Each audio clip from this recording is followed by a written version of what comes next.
যায় না ধরা তারে যা পাখি উড়ে যারে দেখলে বলে দিস তারে আমি থাকবো বসে তার পথ যে এই নদীর কিনারে যা পাখি উড়ে যারে দেখলে বলে দিস তারে আমি থাকবো বসে তার পথ যে এই নদীর কিনারে। রুবি খালায় পেপার চাইছি, তুই দোতলা ডিঙ্গায় তিনতলায় আসুস কেন? দোতলাটা দিয়ে হইব না। আমাকে কে বলেছিল বিয়ে করতে, তাই না? কে বলেছিল? কে বলেছিল বিয়ে করতে? তুমি কি বাসায় এসে ডিকশনারি দেখেছিলে বাবা? আমি কেন ডিকশনারি দেখবো? হ্যাঁ, জটিল মানে কি? এটা কি হচ্ছে ডিকশনারি কি আমি দেখবো? এটা কি আমি জানি না? মায়া মানুষ একলা একলা কোনটে যায়? আবার জিগায় আমি কই যাই না যাই সে কথা তোর কইতে হইব বলত? বড় মামি তো জানে এই বাড়িতে স্ত্রী আছে, জানে না কোন? এরপরও এর বাস্তাগো কাপড় দিয়ে আমার লন্ড্রিতে পাঠাইলো। কেন পাঠাইলো? প্যাচ করছিস না, কি বলতে চাচ্ছিস পরিষ্কার করে বল। চেয়ে নিয়ে এসে পেপার পড়তে ভালো লাগে না, সেদিন ছোট ভাইও বলছিল। ওমা, এবার কেমন কথা? রুবি, রুবি, রবি,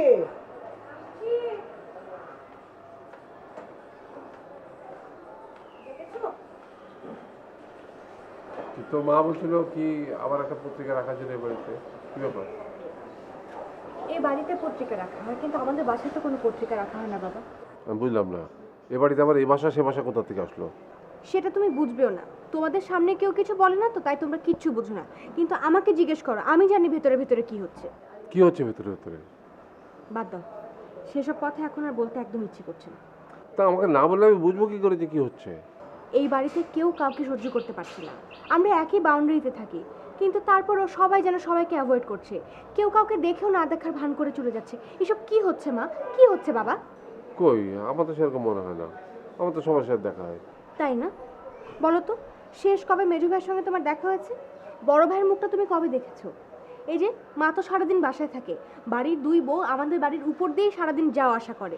কয়টা বার মার সঙ্গে এসে দেখা করে গেছে বলো? একই বাড়িতে আমরা মা বাবা ভাই বোন সবাই থাকি, কিন্তু তারপরেও কেউ কারোর সঙ্গে কোনো দেখা সাক্ষাৎ করে না। দেখে মনে হয় যেন আমরা একই বাসায়, মানে একটা ফ্যামিলি না, আমরা ভাড়াটিয়া। কেউ যেন কারোর সঙ্গে কোনো সম্পর্ক নেই। শোন, নিজের সংসার হলে সবাই সংসার নিয়ে ব্যস্ত হয়ে পড়ে। তোর সংসার হলেও তুইও আমাদের সময় দিতে পারবি না। এই ধর, পাশের বাড়িতে যদি তোর বিয়ে দিই, তারপর হয়তো তুই এখানে আসতেই পারবি না। এমনি হয়, আর ওরা তো পরের মেয়ে। তারপরেও জানি না কি যেন একটা হয়েছে এ বাড়িতে। আগেও তো আমরা একসাথে ছিলাম, এরকম তো ছিল না। এখন সব কেমন যেন। রুবি যে বললো, তার সব কিছু সত্যি না হলেও আমাদের মধ্যে যে একটা দূরত্ব তৈরি হয়ে গেছে, সেটা কিন্তু সত্যি। দূরত্ব কেন হতে দাও? তুমি হচ্ছে বাড়ির মুরব্বী, তোমার কাজ হলো বাড়ির সবাইকে একসাথে গেঁথে রাখা। এখন তুমি যেটা বলছো এটা তো দুঃখজনক। আমি যে চাইনি বা চাই না তা নয়, কিন্তু আমি এমন কিছু করতে চাই না যাতে বউরা ভাবে যে তাদের ব্যক্তিগত ব্যাপারে আমি নাক গলাচ্ছি। আমি তাদের সম্পূর্ণ স্বাধীনতা দিয়েছি, এখন তারা যা ভালো মনে করে তাই করবে। তাহলে আর কি, তারা যা করছে সেটা মেনে নাও। তো তুমি মেনে নিতে পারছো না কেন? মেনেই তো নিয়েছি, আমি তো ওদের সাথে কোনো ঝামেলা করতে যাইনি। তুমি যা বলছো সেটা ঠিক বাবা, কিন্তু তারপরেও কিছু কিছু জিনিস আছে যেটা অসম্ভব চোখে লাগে। তো যাই হোক, যে যেভাবে থাকতে চায় থাকুক। আমি শুধু দূর থেকে দেখতে চাই সবাই শান্তিতে। সেটা আমিও চাই, কিন্তু তুমি তো আমাদেরকে এভাবে বড় করনি বাবা। আমরা তো এরকম পরিবেশে বড় হইনি। একই বাড়িতে থেকে আমরা ভাই বোন সবাই আলাদা হয়ে যাব, এই জিনিসটা তো কারো কাম্য না। এই সমস্ত বিষয়গুলো যখন চিন্তা করি না, একদম ভালো লাগে না।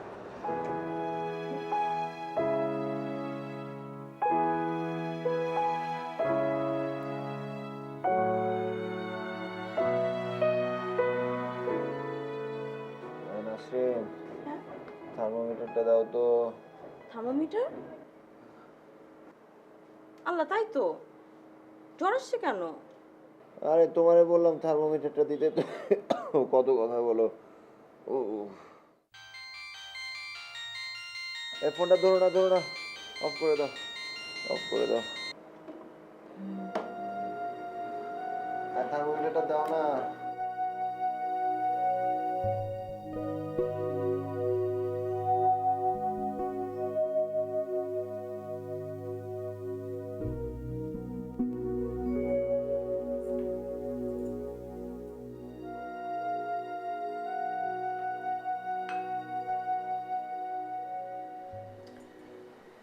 15টা দিন ম্যানিলা থেকে ট্যুর করে ফিরলাম, অফিস ট্যুর।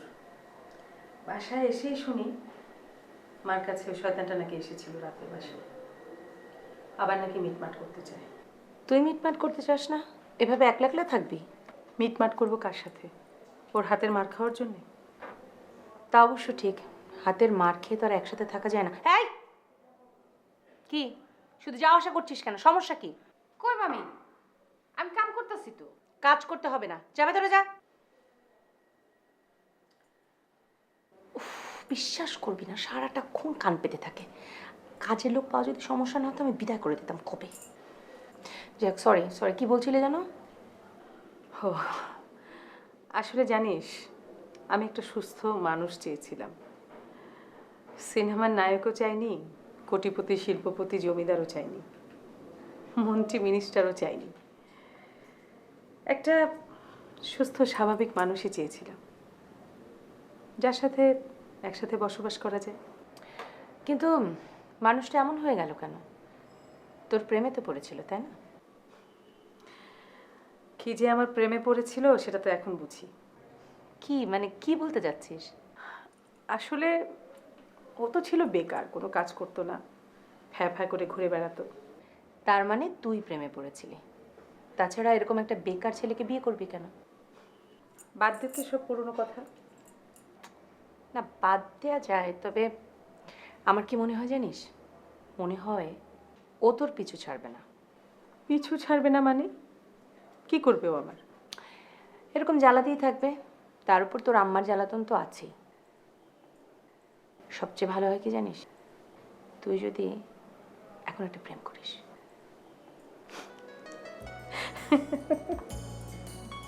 প্রেম? আরে বাবা, একা আছিস বলে ও মনে করছে এখনো মিউচুয়াল হতেও পারে। এগুলো ছাগলরাই ভাবতে পারে। আচ্ছা তারপরে বল, তোর ম্যানিলা ট্যুরে তোর সাথে কে গেছিল? একাই গেছিলি? না, আরো 3 জন ছিল। ছেলে কেউ ছিল না? ছেলে কলে?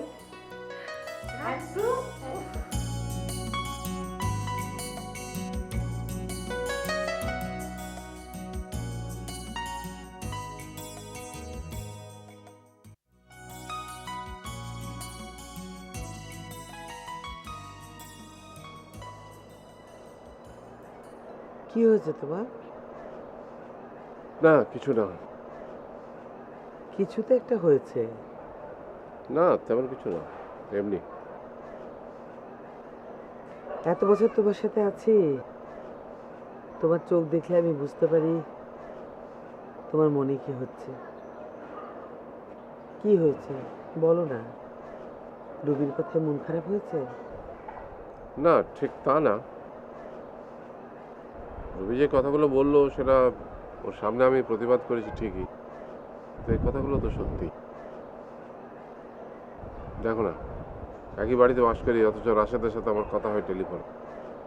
বাড়িতে দুটো বউ, বউরা যে আমার খেদমত করবে বা শুশ্রূষা করবে এটা আমি কখনোই চাই না, কিন্তু তারপরে একটা যোগাযোগ তো রাখবে।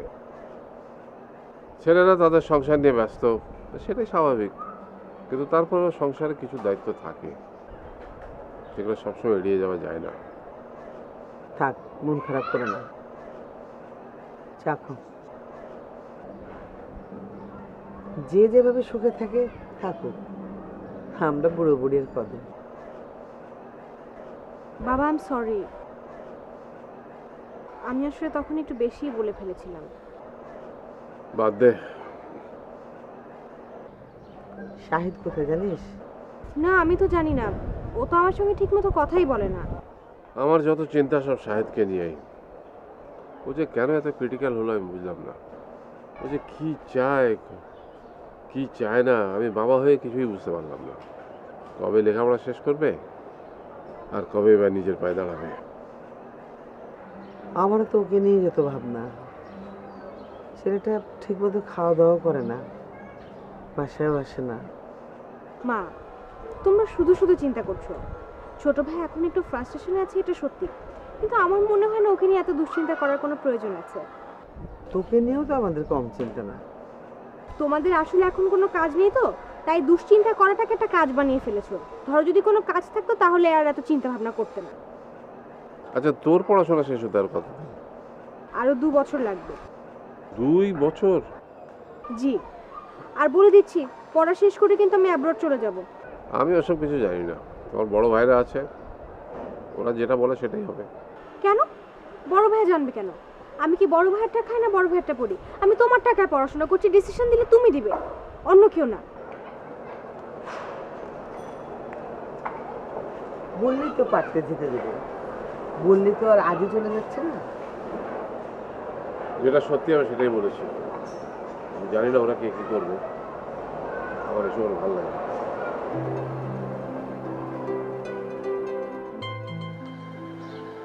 বাসের মধ্যে মেয়েদের সিটে 3টা ছেলে বসেছিল, আর একটা মেয়ে ভিড়ের কারণে দাঁড়িয়েছিল, সিট পাইনি। বাসের মধ্যে একটা মধ্যবয়স্ক লোকও ছিল। তো লোকটা ওই 3টা ছেলেকে বললো, তোমরা এরকম বাসের মধ্যে মেয়েদের সিটে বসে আছো, একজন একটা সিট ছেড়ে মেয়েটাকে বসতে দাও। ছেলেগুলো কোনো পাত্তাই দিল না। মেয়েটা নিশ্চয়ই অনেক সুন্দরী ছিল। ছিল মোটামুটি। তারপর শোন, লোকটা কি বসেছিল? লোকটা দাঁড়িয়েছিল, আমি দাঁড়িয়েছিলাম, তারপরে আমার পিছনে সে দাঁড়িয়েছিল। আর মেয়েটা কোথায় ছিল? মেয়েটা ছিল আমার সামনে। তোর নিশ্চয়ই খুব ভালো লাগছিল, তাই না? হ্যাঁ, খুব ভালো লাগছিল। আমি তো মেয়েটার হাত ধরে রোমান্টিক আলাপ করছিলাম। হয়েছে? শোন, আমি তোকে একটা কথা বলি, তুই যদি তোর পিছনের ওই মধ্যবয়স্ক লোকটাকে তোর জায়গাটা ছেড়ে দিতি, তাহলে নিশ্চয়ই ওই লোকটা 3টা ছেলেকে বলতো না তার সিটটা মেয়েটার জন্য ছেড়ে দিতে। মানে ছি ছি, এগুলো কি বলছিস? ওই লোকটা ওই মেয়েটার বাপের বয়সী। ওই টাইপের বয়সের লোকদের আমি খুব ভালো করে চিনি। মানে এত মানে মানে করিস না, তারপর কি সেটা বল। তারপর দাঁড়া, তারপর যেটা হলো, তুইও তো মনে মনে চাচ্ছিলি না ওই ছেলেগুলা যাতে মেয়েটাকে সিট না ছেড়ে দেয়। এতক্ষণে তুই তোর মনের কথা বললি? কথাটা সত্যি কিনা সেটা বল। আরে ফাইজলামি রাখবি তুই, ব্যাপারটা সিরিয়াস। একটা পর্যায়ে গিয়ে ওই লোকটা ওই ছেলেগুলোর কাছে গিয়ে বললো, তোমরা যেভাবে মেয়েটার সিটটা ব্লক করে বসে আছো, তোমরা তো যে কেউ একজন উঠে মেয়েটাকে সিটটা ছেড়ে দিতে পারো। তোমাদের ওখানে কি মা বোন নেই? তোমাদের কি একটু লজ্জা করছে না? তারপর ছেলেগুলো কি করলো জানিস? ছেলেগুলো লোকটাকে মারা শুরু করলো, আর বাসের মধ্যে একটা লোকও কিচ্ছু বললো না।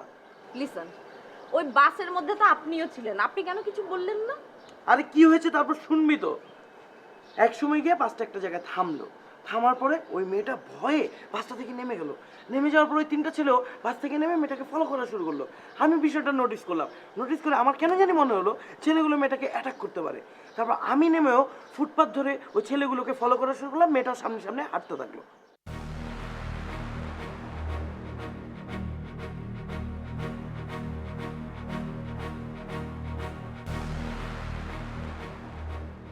এক্সকিউজ মি, দাঁড়ান। শুনেন, আপনার সাথে কথা বলেন, কথা বলেন, কথা বলেন। কি কথা বলবো? সমস্যা নেই, কথা বলেন। হাতটা ধরেন। আপনার হাত কেন ধরবো আমি? হাতটা ধরেন, কথা বলেন, কোনো সমস্যা নেই তো। কি কারণে আমি আপনার হাত ধোবা? কেন বা আমি আপনার সাথে কথা বলবো? আপনি ভয় পেন না, আপনি কোনো রকম ভয় পেন না। কি অবস্থা ভাই? জি। কে? মেয়েটা আমার হাত ছেড়ে দিয়েছে বলে ছেলেগুলো হয়তো বা ভাবলো আমি মনে হয় অপরিচিত কেউ। তারপর যখন ছেলেগুলো আবার আগাতে থাকলো, তখন মেয়েটা ভয় পেয়ে আমাদের হাতটা বাড়িয়ে দিল। আমি তারপর হাতটা ধরে বললাম, ভয় পাওয়ার কোনো কারণ নেই। ওরে আমার সিনেমার হিরোটা। শোন না, তারপর কি হলো, ছেলেগুলো যে আমাদের দিকে আগিয়ে একদম কাছাকাছি চলে আসলো, তখন আমি স্ট্রেট জিজ্ঞেস করলাম, কি চাই? তখন ছেলেগুলো আমাকে বললো যে আপনার পরিচয় কি? আমি না বুঝতে পারলাম যে তারা আসলে আমাকে ঘাবড়ে দেওয়ার একটা ট্রাই করছিল, মানে আমাকে ভয় দেখাচ্ছিল। তখন আমি স্ট্রেট তাদেরকে আবার বললাম, শোনো, কোনো রকম ঝামেলা করো না এখানে। আমার কে এটা? কে? আমার ভাইয়া। আপনার কে? আপা কে? চিনেন না রে? না। চিনেন না? আপনি চিনেন না? না। চিনেন না তো? ভালো করে দেখেন, চিনেন? না। তাহলে একটু সামনে, একটু সামনে যান, যান যান, একটু সামনে যান আপা। জান না, জান। অসুবিধা নেই, আপনার বিপদ চান আপনি? আপনি চান আপনার বিপদ হোক? যান না। যান। কি সমস্যা? ভাইয়া, কি সমস্যা? সমস্যা নেই তো কোনো। তো মায়েরা জ্বালাইতেছস কে? কই অনেকক্ষণ ধরে দেখতেছি যে এই বেটা কই থাকস তুই? ভাইয়া, ভাইয়া। হ্যাঁ কই থাকস? কই থাকস? আপনি বুঝেন, আপনি আপনি আমার কথা দৌড় দে। আচ্ছা দেখতেছি। আই দৌড় দে। ওদের মধ্যে 3জন এসে আমাকে ঘিরে ধরলো। তারপর? তারপর আর কি, ওদের মধ্যে থেকে একজন এগিয়ে আসলো। এগিয়ে এসে আমাকে বললো, ঝামেলার কি হয়েছে? মানে ঝামেলার কি দেখেছেন? আমি বললাম, এখন পর্যন্ত ঝামেলার বিশেষ কিছু দেখিনি, তবে দেখতে হতে পারে, অনেক কিছু দেখতে হতে পারে, গণপিটুনি দেখতে হতে পারে। এমনকি 3টা লাশও দেখতে হতে পারে। ইদানিং তো পাবলিক আবার গণপিটুনি শুরু করলে লাশ বানানো ছাড়া মাই থামায় না। তারপর আর কি, তারপরে তারা 3 জন একজন আরেকজনের মুখের দিকে তাকালো, শিয়ালের মতো লেজ গুটিয়ে সুসুর করে চলে গেল। আর তুই সুসুর করে কি পুরো ঘটনাটা সত্যি বললি? তোর কি ধারণা আমি মিথ্যা বলেছি?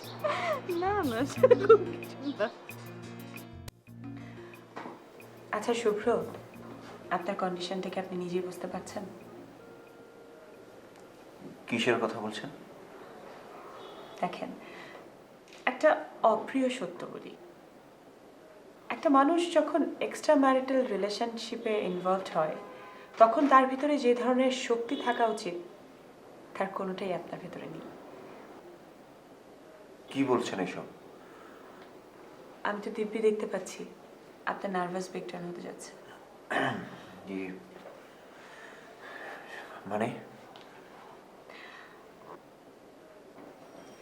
আচ্ছা বলুন তো, আপনি আমার কাছে কি চান? আমি আমি আপনার কি চাইবো? আপনার কি ইচ্ছে হয় না আমাকে নিয়ে ঘুরতে যেতে? আমি যখন ঢাকার বাইরে ট্যুরে যাই তখন মনে হয় না আমার সাথে যেতে পারলে খুব ভালো হতো? কিংবা সুন্দর কোনো সন্ধ্যায় ভালো কোনো রেস্টুরেন্টে বসে ডিনার করতে, অথবা গোধূলি লগ্নে আমার হাত ধরে পার্কে হেঁটে বেড়াতে।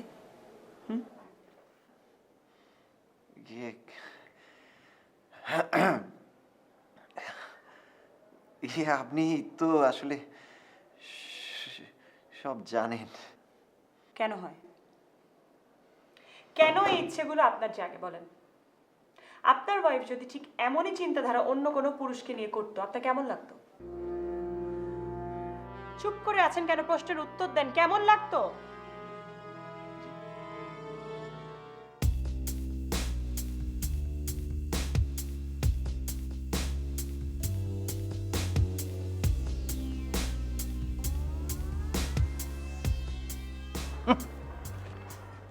বন্ধ করো, দূরে যাও। বাড়ি কোনটে? যে ফরিদপুর। ফরিদপুরের লোকজন তো ভালো হয় না। তোমার বাড়ি কোনানে? তুমি যাও, ফরিদপুরের লোকজন বিশ্বাসী হয় না। দারোয়ানের দরকার হচ্ছে বিশ্বাসী লোক। এই বাড়ির মালিকের বাড়িও তো ফরিদপুর। ওই জন্যই তো করছি, ফরিদপুরের লোকজন ভালো হয় না। আর সেই কইছে ফরিদপুরের সব লোক নাকি বাটপার। এটা কেমন কথা বলেন? এই এক এলাকার সব মানুষ কি হয়ে বাটপার হবে? তুমি যে বাটপার না তার নিশ্চয়তা কি? তোমার কার্ড আছে? কার্ড? যে কাঠকুট নিয়ে আসি। তাহলে কেউ লিখে দিচ্ছে যে তুমি বাটপার না? কি করছেন আপনি? আসসালামু আলাইকুম। তুমি জয়নাল নাকি? না না, বাড়ি নাকি ফরিদপুর। ফরিদপুরের লোকজন তো সুবিধার নয় না, মানে সব মানুষ তো সুবিধার নয়। তুই চুপ কর। ফরিদপুরে কোথায় বাড়ি? যে স্যার বলমারি। কি করো? আগে স্যার রিক্সা চালাইতাম। ও, তাহলে তো তোমার এই কাজের কোনো অভিজ্ঞতা নেই। পারবে তুমি? কেন পারবো না স্যার? এই দারোয়ানের কামের চাইতে তো রিক্সা চালানো অনেক কষ্টের। হ্যাঁ, কষ্ট নাই, কিন্তু তো তোমার সাহস লাগবে, বুদ্ধি লাগবে। তুমি আবার ভীতু না তো? না স্যার, ভিতু না। বাড়ি তো বলমারি, খুঁটি মারি তো না। বয়ডার একটু কমই আছে। তাই বলে চোর ডাকাত হওয়ার দরকার নেই। বাড়ির চোর ডাকাতির হাত থেকে বাড়ির রক্ষা করতে হলে তো চোর ডাকাতির মতো চাও। ওরে মা, দেখেছেন না? না কইছিলাম না লোক সুবিধার না দেখেই মনে হচ্ছে। থাক, তুই চুপ কর। ঠিক আছে, তুমি থাক, আমি দেখছি। এই, ওখানে গিয়ে বস।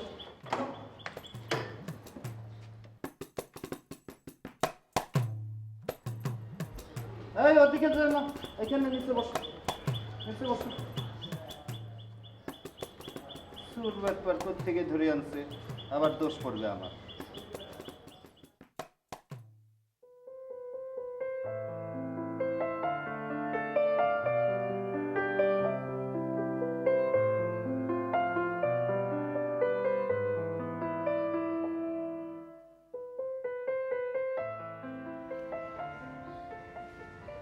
শোনো, বলো। কাল সকালে আমার একটু গাড়িটা লাগবে। আচ্ছা ঠিক আছে ঠিক আছে, টাকাটা আমি দিচ্ছি, শাহেদ মোটরসাইকেল কিনুক।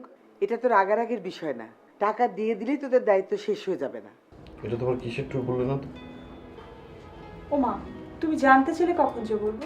একটা ভালো ল্যাপটপ কিনতে তো 30-35 হাজার টাকার বেশি লাগে না। ভাইকে তো মোটরসাইকেল কেনার জন্য 1 লাখ টাকা ঠিকই দিতে পারছো। প্রবলেমটা কোথায়? হ্যাঁ, প্রবলেমটা কোথায়? তুই সাত সকালে আমাকে এরকম বিরক্ত করছিস কেন? আপনি যদি অফিসের কামে একলা একলা যাইতেন, মামায় আপনারা যাইতে দিত না, হ্যাঁ আপনার লগে লগে যাইতো। সারাক্ষণ শুধু বকবক করে। মনে রাখিস তোর চাকরি কিন্তু আমার হাতে। আমি যদি একটু তোর খারাপ রিপোর্ট করে দিই, তোর চাকরি কিন্তু 1 মিনিটে ভ্যানিশ হয়ে যাবে।